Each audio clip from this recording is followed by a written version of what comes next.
A guide to golf club patinas.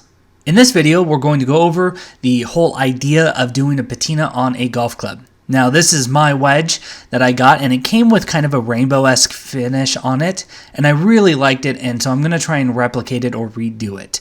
Now, it's important to note that this is a copper-plated club, in the sense that it's not solid copper. So what type of metal your club is out of will make a big difference on your options available. Now, the other thing that's important to note is if you have gone through the copper plating like I have with this wedge, mainly because I'm a terrible golfer, you'll notice those scratches still.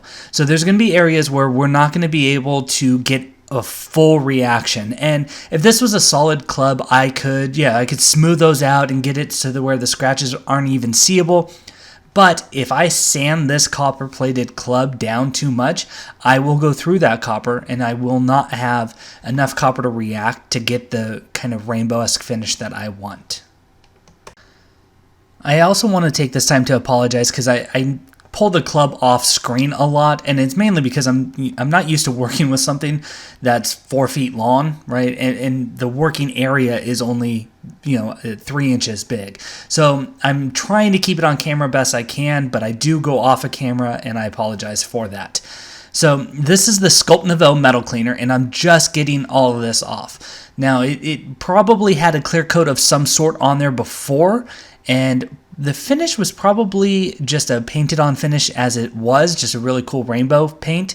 But I'm just cleaning all that off to get down to the bare copper. And you can see as I rotate it, you can see the chips and the scratches that I have in it.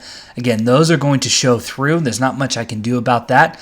But I'm going to use the torch patina and start getting a reaction on this. And it actually goes really slow on this first coat, almost like I didn't get through and clean it well enough. So I end up Scotch-Briting this one off and basically cleaning again to do it another time. And the second time it comes through a lot nicer. You can see that reaction just goes real slow. And when we're working with the torch patina, sometimes it helps. I can heat up the metal just with a heat gun and get a little bit more reaction. So that's what I'm doing here.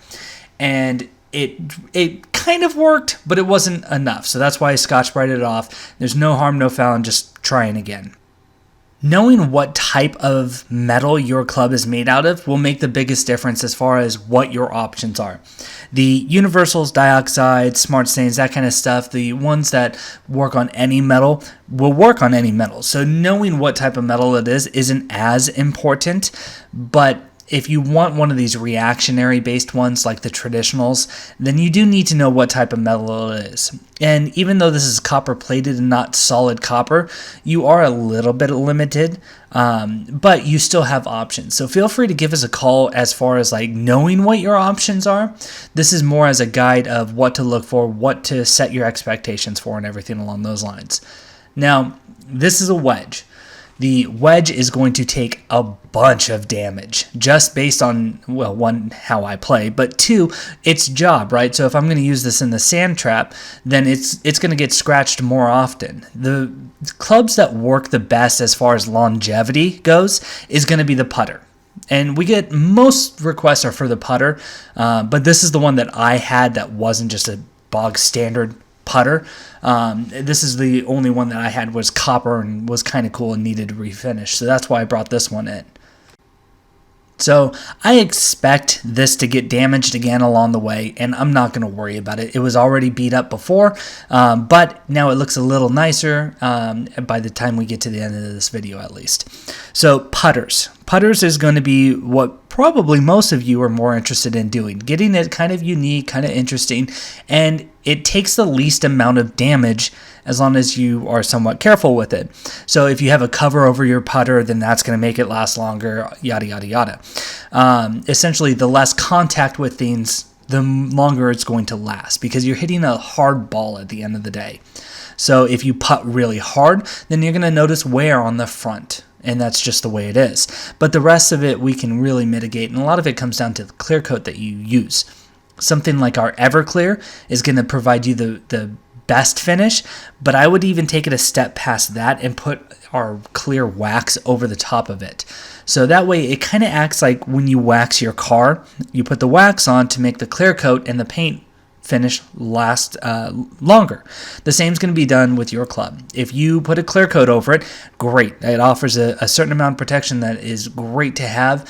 And if you put a wax over the top of it, it's just going to last that much longer. So I'm going to finish up this patina, and once it's dry, you can see here we have it. It's kind of got a cool little oil slick rainbowish tone to it, and I'm going to use the color lock over the top of it. Now, I know I did mention to use the Everclear, but the color lock does one great job where it brings the colors out really well. And that's what I needed for this rainbow. I could see it almost there, and I needed the color lock to bring it all the way. So I actually used the color lock, and then later on the next day, I went and put the Everclear on. And the Everclear offered the protection that I needed it to be, but the color lock allowed it to pop really radiantly. And again, I let it sit for about a week, and then I put some clear wax over it just to help protect it from the ball and from the grass and sand and everything. And here we have our final picture. You can see I'm taking it from different angles. You can still see those scratches. I'm not trying to hide it. I know they're there. It is what it is. I've scratched the club itself. And Torch Patina and Color Lock are available at www.sculptnouveau.com or by calling us at 760-432-8242.